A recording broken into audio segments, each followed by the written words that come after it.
Hello students, सुश्री classes में आपका स्वागत है। आज हम क्लास 11th के बिजनेस स्टडीज का सेकंड चैप्टर व्यवसायिक संगठन के स्वरूप, इसके अंतर्गत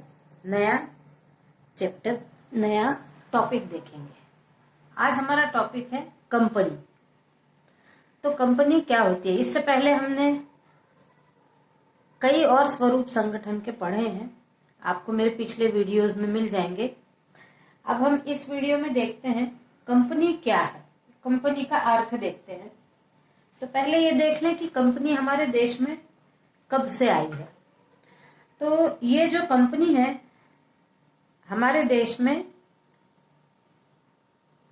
सन 1600 में, आपने सबने पहले इतिहास में पढ़ा ही होगा कि अंग्रेजों के द्वारा सन 1600 में हमारे यहाँ पर ईस्ट इंडिया कंपनी की स्थापना की गई थी। इससे पहले हमारे देश में कंपनी नहीं थी। अंग्रेजों के आने के बाद ही कंपनी हमारे देश में आई।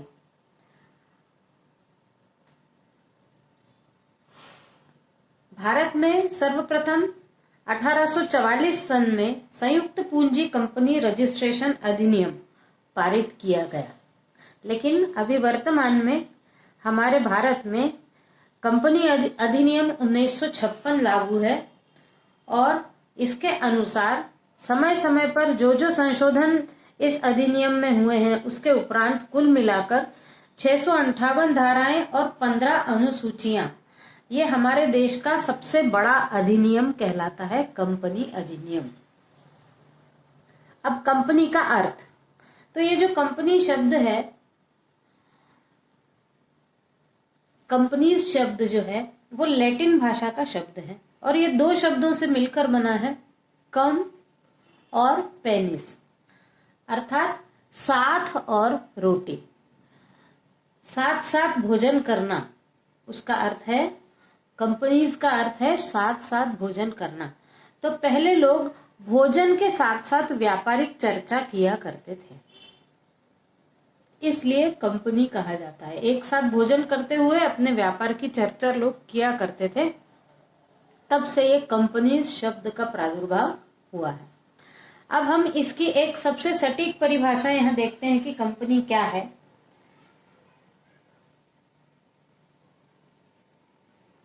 तो कंपनी एक वैधानिक कृत्रिम व्यक्ति है, यानी कंपनी को एक व्यक्ति माना है लेकिन वो कृत्रिम व्यक्ति है, वैधानिक कृत्रिम व्यक्ति है, जिसका समामेलन कंपनी अधिनियम के अंतर्गत होता है। यानी इस कंपनी को कंपनी अधिनियम के अंतर्गत कंपनी नाम से एक कृत्रिम व्यक्ति कंपनी कहलाती है, जिसकी स्थापना किसी विशेष उद्देश्य से की जाती है। कुछ लोग साथ में आकर कुछ विशेष उद्देश्य रखते हैं, लाभ का ही उद्देश्य होता होगा, किसी लाभ के उद्देश्य से इसकी स्थापना की जाती है, जिसके सदस्यों का दायित्व प्रायः सीमित होता है। सदस्यों का दायित्व मात्र अंश खरीदने या शेयर्स खरीदने तक सीमित होता है। इसका अस्तित्व प्रायः इसके सदस्यों से पृथक और निरंतर चलने वाला होता है।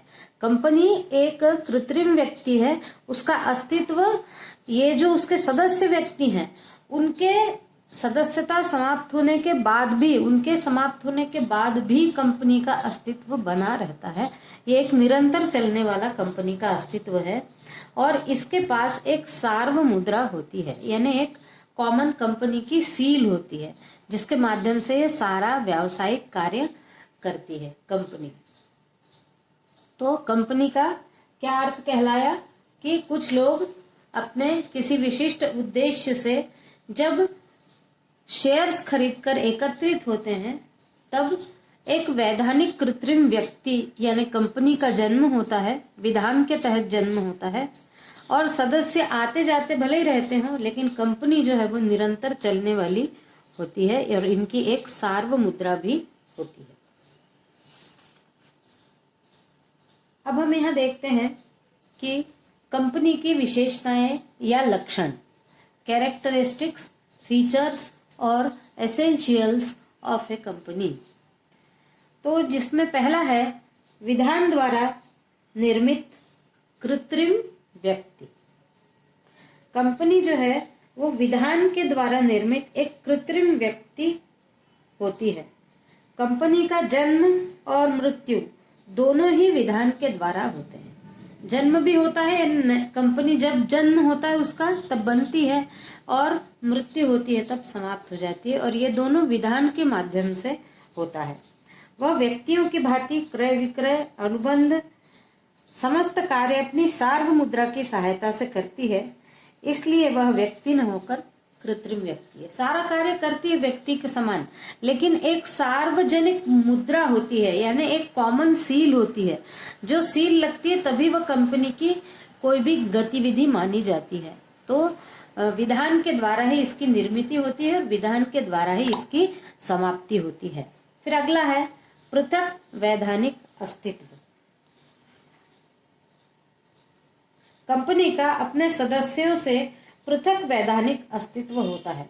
कंपनी के द्वारा किए गए कार्यों के लिए अंशधारियों और अंशधारियों के द्वारा किए गए कार्य के लिए कंपनी को उत्तरदायी नहीं ठहराया जा सकता। इसका अपना एक पृथक यानी सदस्यों से अलग हटकर भी इसका एक वैधानिक अस्तित्व है।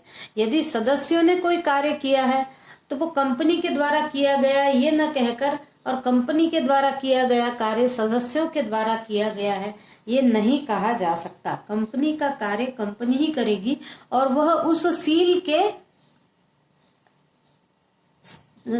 के द्वारा अपना कार्य करेगी। फिर है सीमित दायित्व। कंपनी के अंशधारी का दायित्व उसके द्वारा खरीदे गए अंशों तक ही सीमित होता है। कंपनी को हानि होने की स्थिति में अंशधारी अपनी निजी संपत्ति से भुगतान करने के लिए अधिकारी नहीं होते। यानी कंपनी जो है उसका कंपनी के सदस्यों का सीमित दायित्व है। वो केवल अंशधारी अंश लेने तक, अंश खरीदने और बेचने तक ही उनका कार्य सीमित है। अंश यानी शेयर खरीदने तक ही केवल उसके सदस्यों का कार्य सीमित है। फिर है स्थायी अस्तित्व। कंपनी का अस्तित्व स्थायी होता है। कंपनी के सदस्यों की मृत्यु, दिवालियापन, पागलपन होने के बाद भी अस्तित्व पर कोई प्रभाव नहीं पड़ता। कंपनी के अस्तित्व पर कोई प्रभाव नहीं पड़ता। यदि इसके सदस्य दिवालिया हो जाए, पागल हो जाए, तो भी कंपनी के अस्तित्व पर किसी प्रकार का भी फर्क नहीं पड़ता। कंपनी की इस विशेषता पर प्रसिद्ध कवि टेनिसन ने अपने कविता में कहा है कि मैन में come, man may go, but I go on for ever.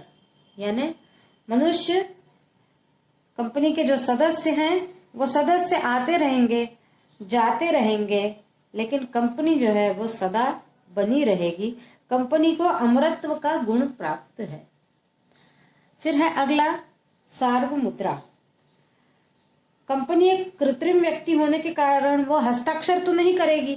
यदि कंपनी में कोई हस्ताक्षर व्यक्ति हो के भी कंपनी स्वयं हस्ताक्षर नहीं करेगी, इसलिए कंपनी की एक सार्वमुद्रा होती है और जिस पर कंपनी का नाम अंकित होता है, और कंपनी द्वारा किए गए प्रत्येक व्यवहार पर सार्वमुद्रा होना आवश्यक है, तभी कार्य कंपनी द्वारा किया माना जाता है। हस्ताक्षर करने के लिए कोई न होने के कारण कंपनी की एक सार्वमुद्रा होती है और उस सार्वमुद्रा को उस जगह लगाना आवश्यक है जहां कंपनी ने कोई न कोई कार्य किया हो।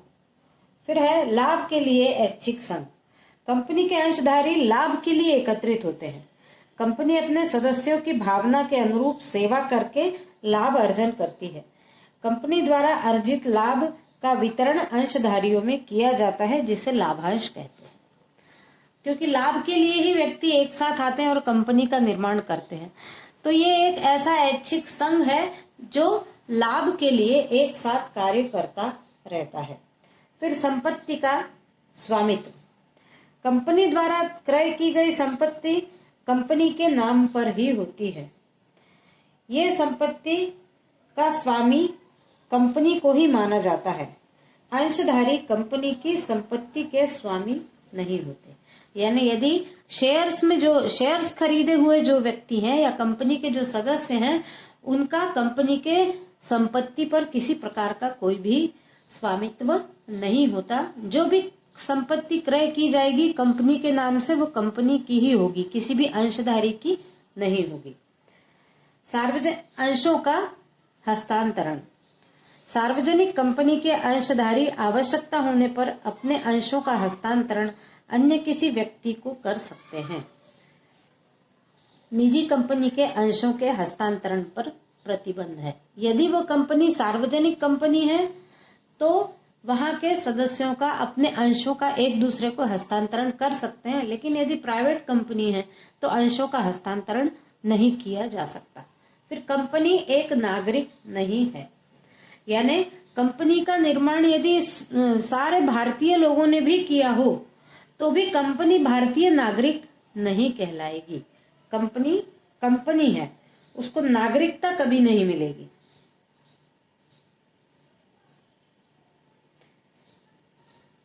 ये वैधानिक व्यक्ति होते हुए भी कृत्रिम व्यक्ति है, इसलिए इसको किसी भी देश की नागरिकता प्राप्त नहीं हो पाएगी। फिर कार्य क्षेत्र की सीमाएं। कंपनी का कार्य क्षेत्र इसके द्वारा बनाए गए पार्षद सीमा नियम एवं पार्षद अंतर नियम के तहत होता है। सब लोग मिलकर जो भी उसके नियम या सीमाएं बनाते हैं, कार्य क्षेत्र वहीं तक उसका सीमित होता है। फिर वाद प्रस्तुत करने का अधिकार।